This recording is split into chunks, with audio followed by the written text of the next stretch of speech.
눈발이 휘날리는 겨울날이었습니다.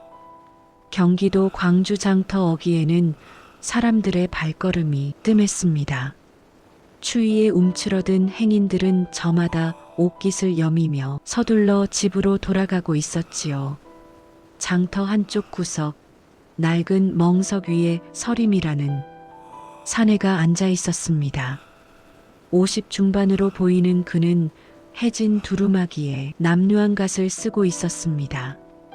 그의 앞에는 낡은 책 몇 권과 붓, 먹, 종이 몇 장이 놓여 있었지요. 서림은 한때 서당의 훈장이었습니다. 고향 마을에서 아이들을 가르치며 비록 넉넉하지는 않았으나 존경받는 삶을 살았지요. 그러나 10여 년 전 그가 가르치던 제자 중 한 명이 영모에 연루되는 일이 벌어졌습니다. 그 제자는 서림의 가르침을 받았다는 이유로 서림까지 영모의 동조자로 의심을 받게 되었습니다. 관아의 조사는 가혹했습니다. 서림은 고문을 받았고 결국 무죄로 풀려났으나 이미 집안은 풍비박산이 났습니다.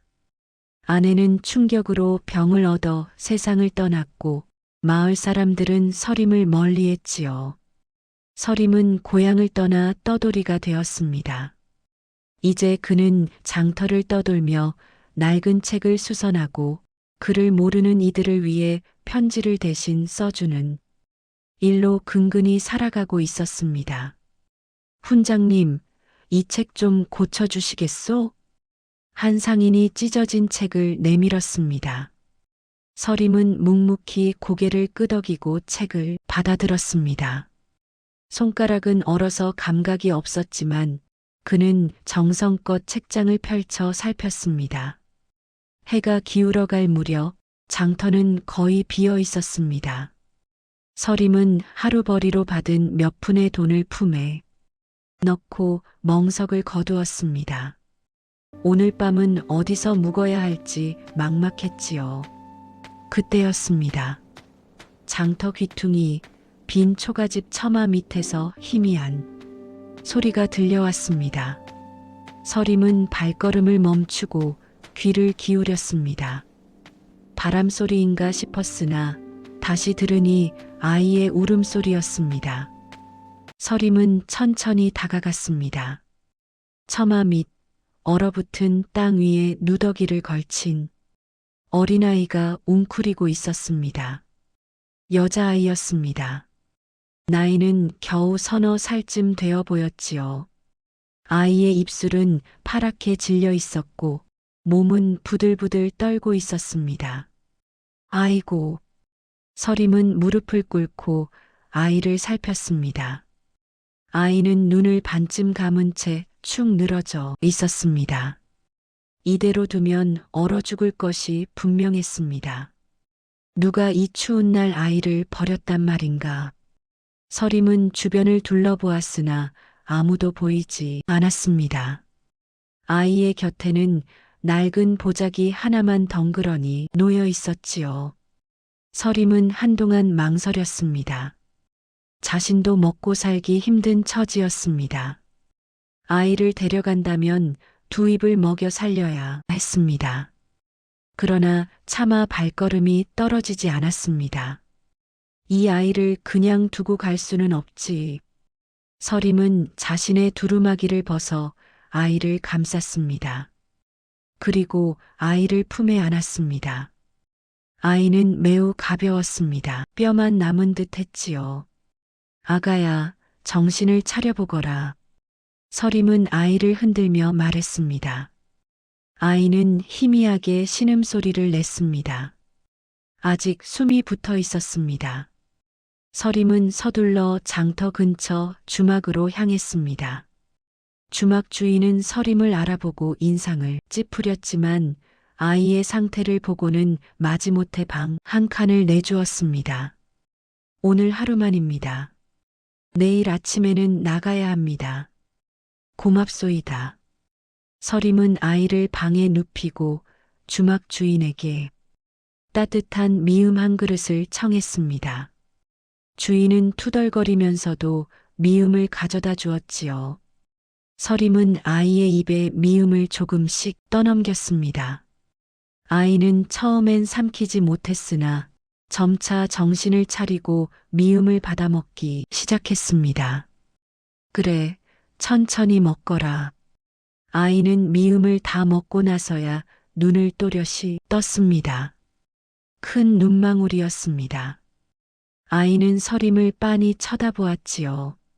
내 이름이 무엇이냐? 서림이 물었습니다. 아이는 대답하지 않았습니다. 아직 말을 배우지 못한 듯 했습니다. 그럼 내가 이름을 지어주마. 달빛처럼 맑은 아이가 되길 바라며. 내 이름은 월이다. 서림은 아이를 쓰다듬으며 말했습니다. 아이는 여전히 말이 없었으나 서림의 손을 꼭 잡았습니다. 그날 밤 서림은 잠을 이루지 못했습니다.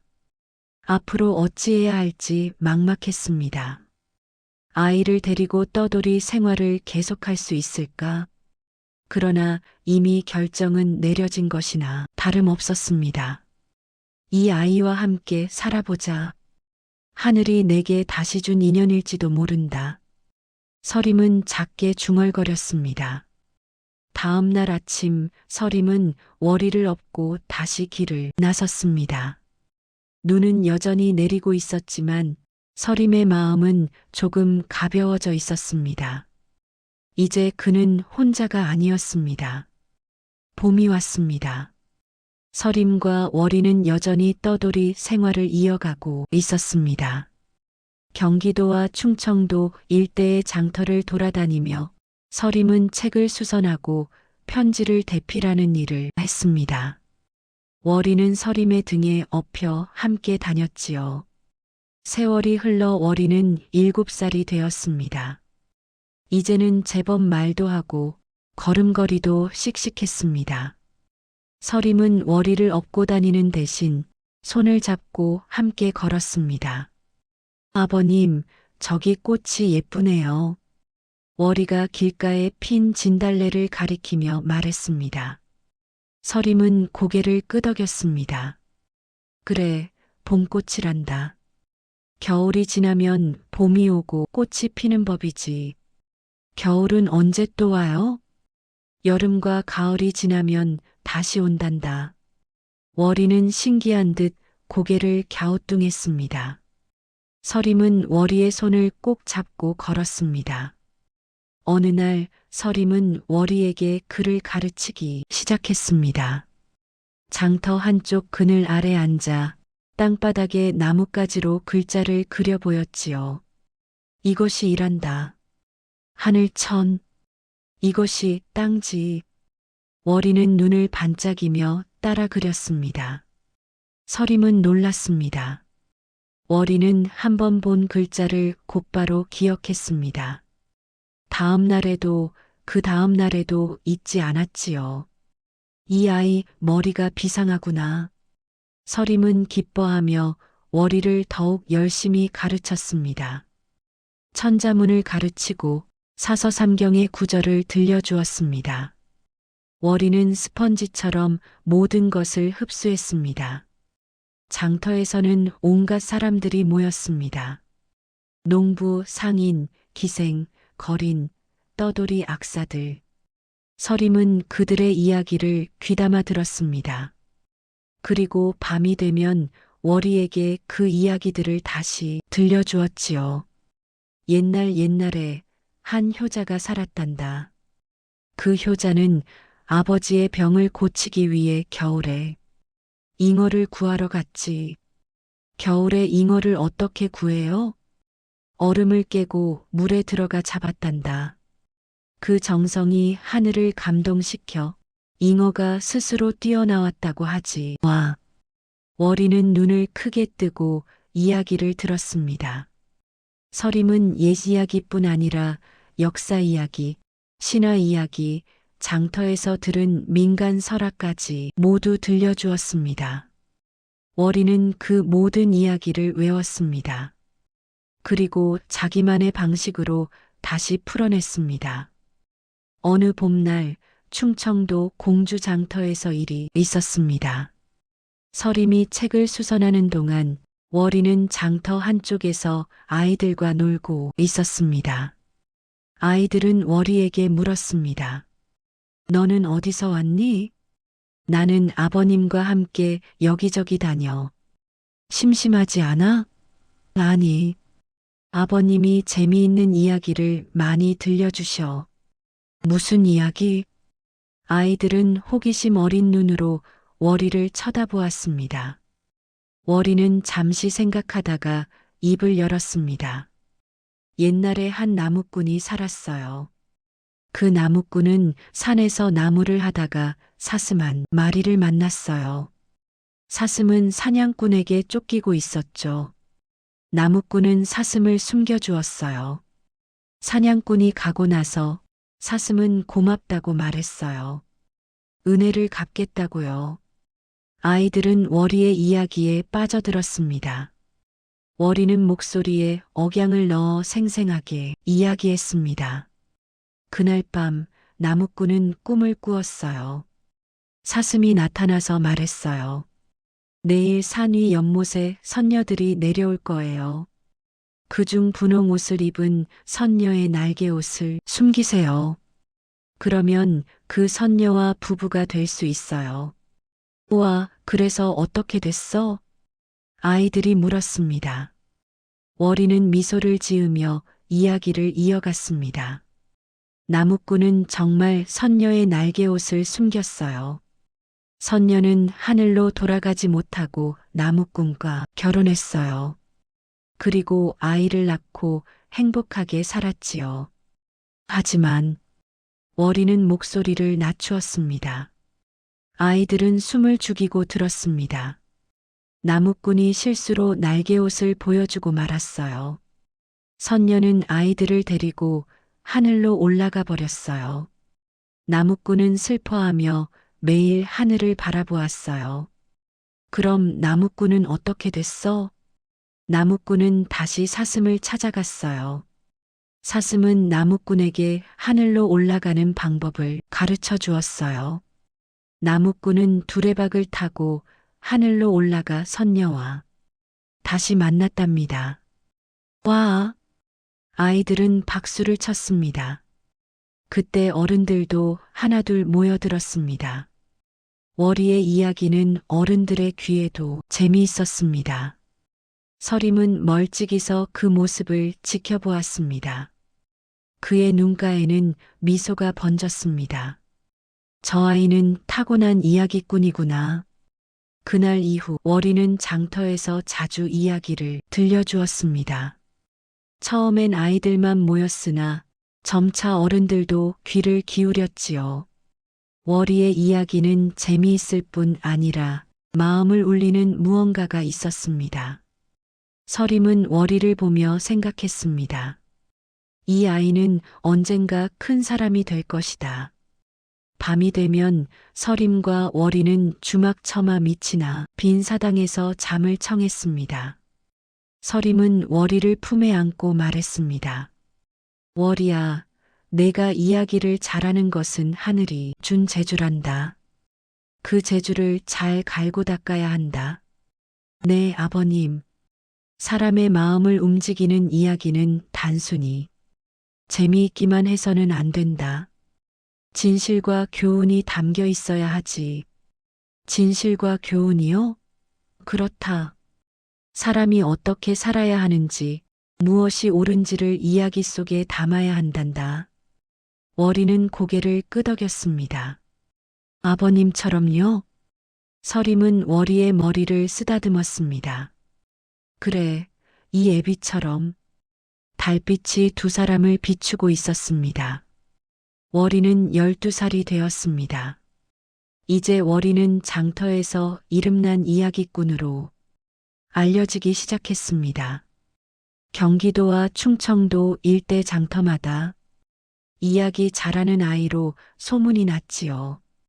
어느 여름날 서림과 월이는 경기도 수원 장터에 도착했습니다. 장터는 사람들로 붐볐습니다. 쌀, 무명, 농기구, 약재 등을 파는 상인들의 목소리가 여기저기서 들렸습니다. 서림은 여느 때처럼 멍석을 펴고 책 수선 일을 시작했습니다. 월이는 장터 한쪽 커다란 느티나무 아래로 갔습니다. 그곳은 월이가 이야기를 들려주는 장소였지요. 월이가 자리를 잡자 사람들이 모여들기 시작했습니다. 처음엔 아이들이었으나 곧 어른들도 하나둘 모였습니다. 농부, 상인, 아낙네들이 일손을 멈추고 월이의 이야기를 듣기 위해 둘러앉았습니다. 오늘은 의로운 사또 이야기를 들려드리겠습니다. 월이가 말했습니다. 사람들은 숨을 죽였습니다. 옛날 어느 고을에 탐욕스러운 아전이 살았습니다. 그 아전은 백성들에게서 세금을 거두면서 속임수를 썼습니다. 쌀 한 섬을 받고도 장부에는 반 섬만 적었지요. 나머지는 제 주머니에 넣었습니다. 사람들은 혀를 찼습니다. 모두가 공감하는 이야기였습니다. 어느 날 새로운 사또가 부임했습니다. 사또는 정의롭고 똑똑한 분이었습니다. 사또는 장부를 살피다가 이상한 점을 발견했습니다.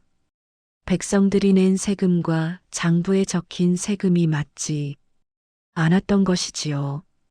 월이는 목소리를 낮추어 긴장감을 높였습니다. 사또는 아전을 불렀습니다. 이 장부가 정확하오? 아전은 땀을 흘리며 대답했습니다. 예, 사또나리 정확하옵니다.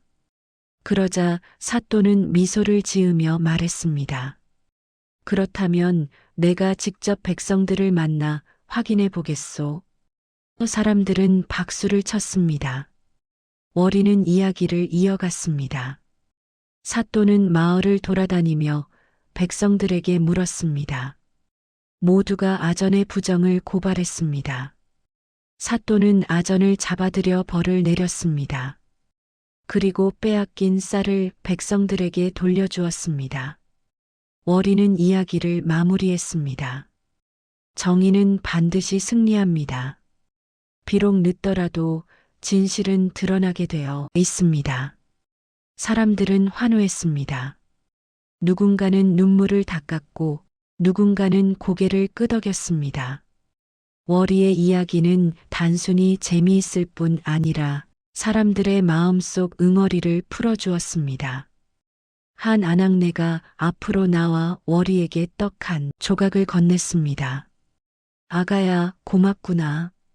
내 이야기를 들으니 마음이 후련하다. 감사합니다, 마님. 월이는 공손히 절을 했습니다. 해가 지고 장터가 파할 무렵 서림과 월이는 하루벌이를 정리했습니다. 서림은 책 수선 일로 몇 푼을 벌었고 월이는 사람들이 준 떡과 곡식을 받았습니다. 월이야, 오늘도 수고했구나. 아버님도 수고하셨어요. 둘은 장터를 떠나 근처 주막으로 향했습니다. 주막 주인은 서림과 월이를 알아보고 반갑게 맞이했습니다. 오, 서 훈장님. 오늘도 오셨소? 예, 하룻밤 묵어가겠습니다. 들어가시오. 방은 아까 말씀드린 곳이오. 서림과 월이는 작은 방에 짐을 풀었습니다. 저녁으로 국밥 2그릇을 시켜 먹었습니다. 월이는 배불리 먹고 만족스러운 표정을 지었습니다.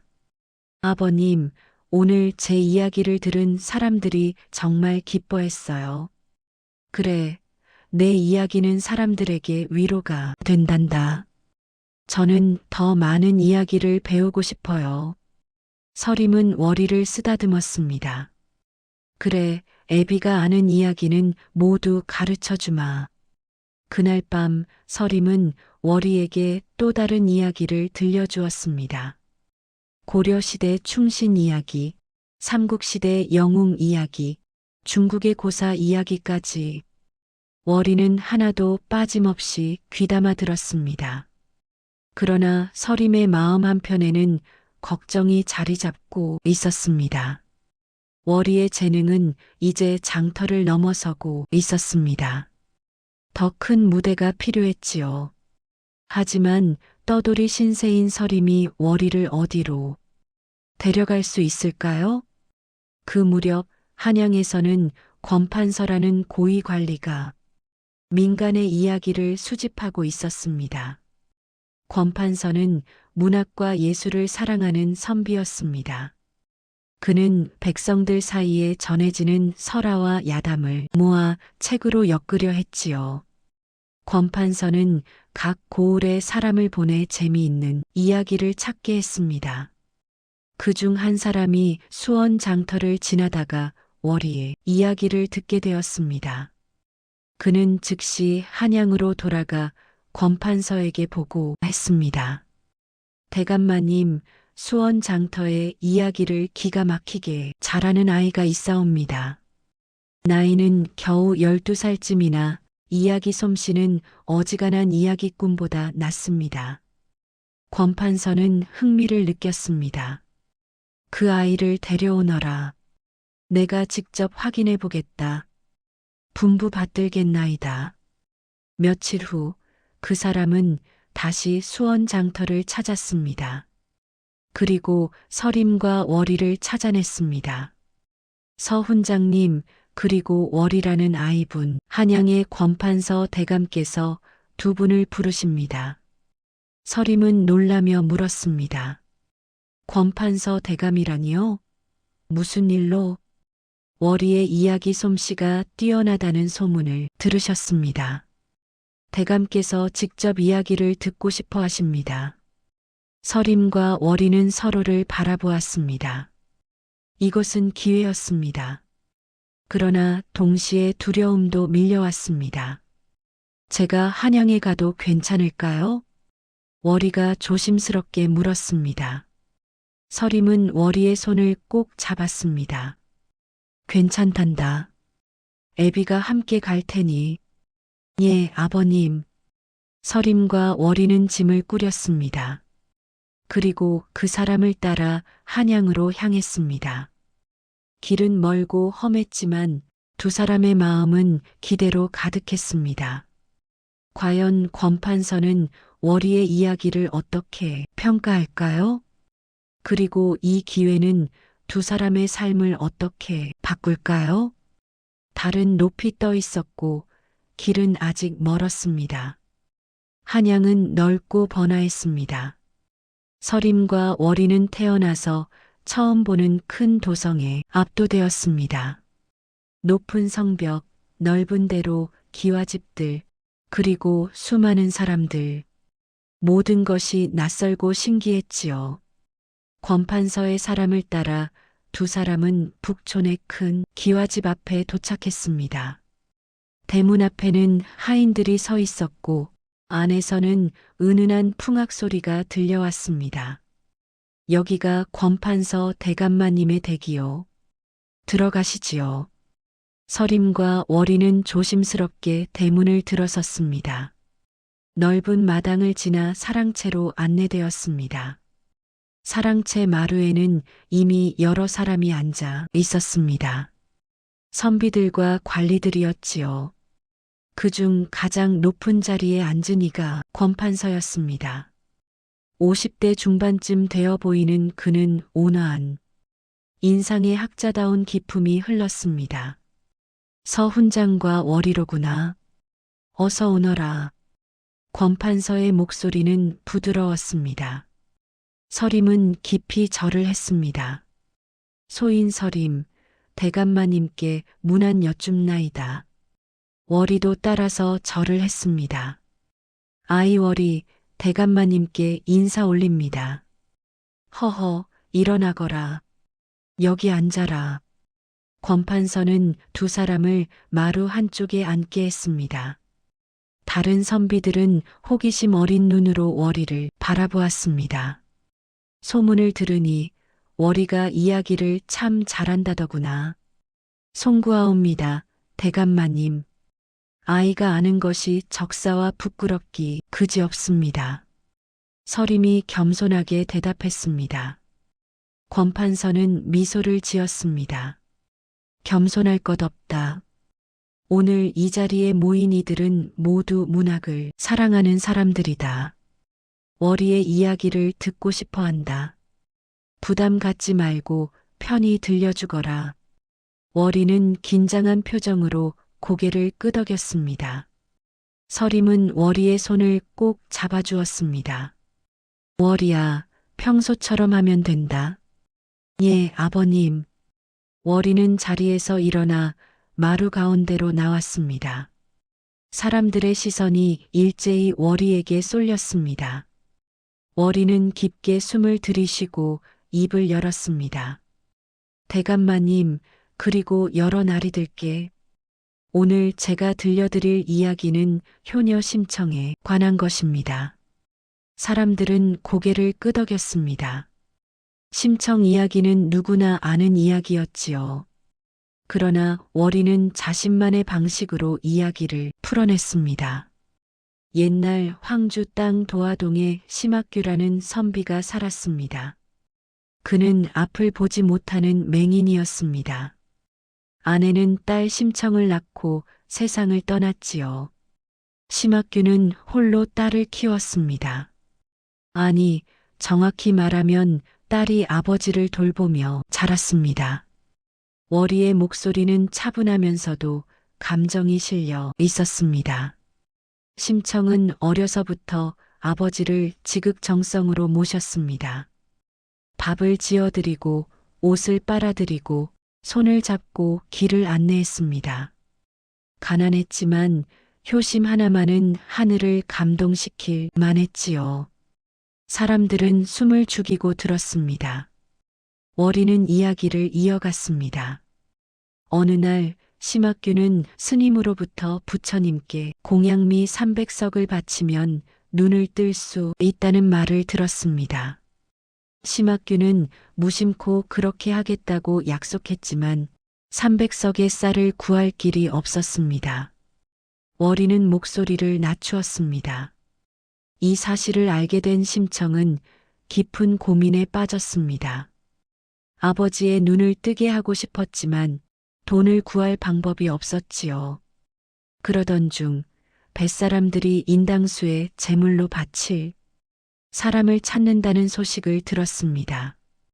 그 대가는 쌀 300석이었습니다. 사람들은 탄식했습니다. 누군가는 눈물을 닦았습니다. 심청은 자신의 목숨을 팔기로 결심했습니다. 아버지를 위해서라면 무엇이든 할 수 있었습니다. 심청은 쌀 300석을 받고 뱃사람들을 따라갔습니다. 월이는 잠시 말을 멈추었습니다. 그리고 깊은 눈빛으로 사람들을 바라보았습니다. 인당수에 이르렀을 때 심청은 아버지를 생각하며 물에 뛰어들었습니다. 아버님, 눈을 뜨시고 밝은 세상을 보소서. 그것이 심청의 마지막 말이었습니다. 사랑채는 조용했습니다. 누구 하나 말하는 이가 없었습니다. 권판서조차 눈시울을 붉혔습니다. 월이는 이야기를 마무리했습니다. 그러나 하늘은 심청의 효심을 저버리지 않았습니다. 심청은 용궁으로 가 용왕의 보살핌을 받았고 연꽃을 타고 다시 세상으로 돌아왔습니다. 그리고 왕후가 되어 아버지를 다시 만났지요. 심학규는 딸의 얼굴을 보는 순간 눈을 뜨게 되었습니다. 월이는 깊이 절을 하며 말했습니다. 효는 하늘을 감동시킵니다. 자식이 부모를 사랑하는 마음은 그 어떤 것보다 귀합니다. 심청의 이야기는 우리에게 효의 참된 의미를 일깨워줍니다. 월이가 이야기를 마치자 사랑채는 잠시 침묵에 잠겼습니다. 그리고 곧 박수가 터져 나왔습니다. 훌륭하다. 참으로 훌륭하구나. 권판서가 일어서며 말했습니다. 이야기의 구성도 훌륭하지만 무엇보다 내 마음이 담겨 있구나. 내가 진심으로 효를 이해하고 있다는 것이 느껴진다. 송구하옵니다, 대감마님. 월이는 다시 절을 했습니다. 권판서는 하인을 불렀습니다. 쌀 100석과 은자 20냥을 내오너라. 이 아이와 서 훈장에게 주어라. 예, 대감마님. 서림은 깜짝 놀라 엎드렸습니다. 대감마님, 과분하옵니다. 어찌 이런 큰 은혜를. 과분하지 않다. 이 아이의 재능은 그만한 값어치가 있다. 그리고 서훈장, 그대가 이 아이를 훌륭하게 키웠다. 그 공 또한 크다. 권판서는 월이를 바라보며 말했습니다. 월이야, 내 재능을 아끼지 말고 더 많은 사람들에게 이야기를 들려주거라. 이야기는 사람의 마음을 움직이고 세상을 바꾸는 힘이 있단다. 명심하겠나이다, 대감마님. 그날 밤 서림과 월이는 권판서 댁 행랑채에서 묵었습니다. 서림은 월이를 꼭 안으며 말했습니다. 월이야, 정말 잘했다. 이 아비가 자랑스럽구나. 아버님 덕분이에요. 아버님이 저를 가르쳐 주셨잖아요. 서림은 눈물을 흘렸습니다. 기쁨의 눈물이었습니다. 이제 우리는 더 이상 떠돌지 않아도 된단다. 정착할 수 있게 되었어. 정말이요? 그래, 정말이다. 달빛이 두 사람을 비추고 있었습니다. 이제 희망의 빛이 보였습니다. 권판서로부터 받은 쌀과 은자로 서림과 월이는 새로운 삶을 시작할 수 있었습니다. 두 사람은 한양을 떠나 경기도 광주, 바로 월이를 처음 만난 그곳 근처의 작은 마을에 자리를 잡았습니다. 서림은 은자 일부로 작은 초가 한 채를 샀습니다. 비록 크지는 않았으나 두 사람이 살기에는 충분했지요. 집을 정리한 후 서림은 마을 어귀에 조그만 서당을 열었습니다. 서당이라 해봐야 방 2칸짜리 초가였지만 서림에게는 오랜 꿈이 이루어진 순간이었습니다. 월이야, 이제 다시 아이들을 가르칠 수 있게 되었구나. 축하드려요, 아버님. 마을 사람들은 처음엔 낯선 이들을 경계했습니다. 그러나 서림이 그를 가르친다는 소문이 퍼지자 하나둘 아이들을 보내기 시작했습니다. 서림은 정성껏 아이들을 가르쳤습니다. 천자문부터 시작하여 사서삼경의 기초를 알려주었지요. 서림의 가르침은 엄하면서도 따뜻했습니다. 아이들은 서림을 존경하고 따랐습니다. 월이는 서당 일을 도왔습니다. 아이들에게 글을 가르치고 틈틈이 이야기도 들려주었습니다. 아이들은 월이의 이야기를 무척 좋아했지요. 월이 누나, 오늘도 이야기 들려주세요. 그래, 오늘은 무슨 이야기를 들려줄까? 월이는 아이들을 마당에 모아놓고 이야기를 시작했습니다. 토끼와 거북이 이야기, 흥부와 놀부 이야기, 콩쥐와 팥쥐 이야기, 옛 이야기부터 교훈이 담긴 우화까지 월이는 끊임없이 이야기를 들려주었습니다. 소문은 다시 퍼졌습니다. 이번에는 마을을 넘어 고을 전체로 퍼졌지요.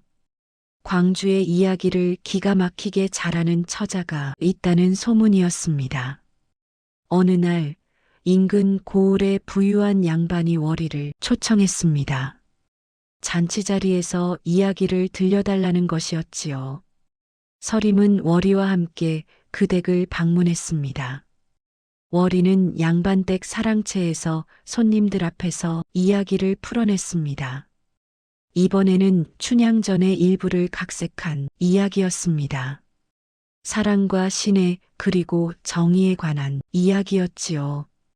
손님들은 감동했고 양반은 월이에게 쌀 한 섬과 무명 몇 피를 하사했습니다. 월이는 그것을 모두 서림에게 드렸습니다. 아버님 받으세요. 월이야, 이것은 내가 번 것이다. 내가 가지거라. 아니에요. 아버님이 저를 키워주셨잖아요. 모두 아버님 덕분이에요. 서림은 월이를 꼭 안았습니다. 고맙구나, 월이야. 세월이 흘렀습니다. 월이는 이제 20살의 젊은 처자가 되었습니다. 서림은 60을 넘긴 노인이 되었지요. 서당은 마을에서 가장 존경받는 곳이 되었고, 서림은 다시 훈장으로서의 명예를 되찾았습니다. 월이는 여전히 이야기꾼으로 활동했습니다. 경기도와 충청도 일대에서 월이를 모르는 이가 없을 정도였습니다. 월이의 이야기는 단순히 재미만 주는 것이 아니라 사람들에게 위로와 희망을 주었습니다. 어느 가을날 서림은 마루에 앉아 노을을 바라보고 있었습니다. 월이가 차 한 잔을 가져와 서림 옆에 앉았습니다. 아버님, 차 드세요. 고맙다, 월이야. 서림은 차를 한 모금 마시고 말했습니다. 월이야, 생각해보니 참 많은 일이 있었구나. 그러게요, 아버님. 내가 너를 처음 만난 날이 엊그제 같은데 벌써 이렇게 시간이 흘렀구나. 월이는 서림의 손을 잡았습니다. 아버님, 저를 거두어 주셔서 감사해요. 아버님이 아니었다면 저는 그날 얼어 죽었을 거예요. 아니다, 월이야. 내가 더 고맙다. 내가 있어서 나는 다시 살아갈 힘을 얻었단다. 내가 내 삶의 의미였다. 두 사람은 서로를 바라보며 미소를 지었습니다. 말이 필요 없었습니다. 마음으로 통하고 있었지요. 아버님, 앞으로도 오래오래 함께해요. 그래, 그러자꾸나. 그 무렵 한양의 권판서로부터 편지가 왔습니다. 권판서는 월이의 이야기를 책으로 엮어 출판하고 싶다는 뜻을 전했습니다. 월이의 이야기가 더 많은 사람들에게 전해지길 바란다는 것이었지요. 월이는 흔쾌히 승낙했습니다. 그리고 서림과 함께 그동안 들려준 이야기들을 정리하기 시작했습니다. 서림은 글을 다듬고 월이는 이야기의 흐름을 점검했습니다.